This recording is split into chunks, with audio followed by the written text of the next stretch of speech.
If you have heard about ChatGPT and if you are keeping tabs on AI community, you may have heard about the Google Bard as well.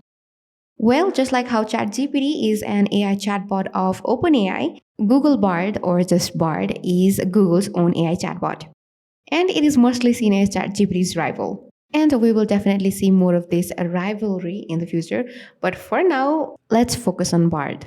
Well, Bard uses the internet to give answers to questions and is only available to people over the age of 18. And you need a Google account to use it.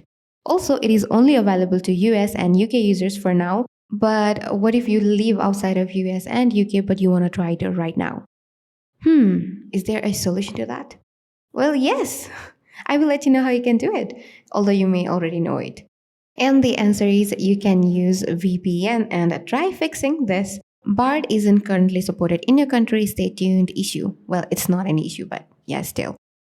If you are using Chrome, there are a lot of VPN extensions that you can, use it, and you can also install the VPN app and all that for this.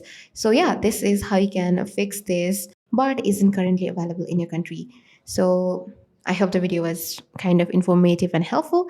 That is all for this video. Thank you for watching.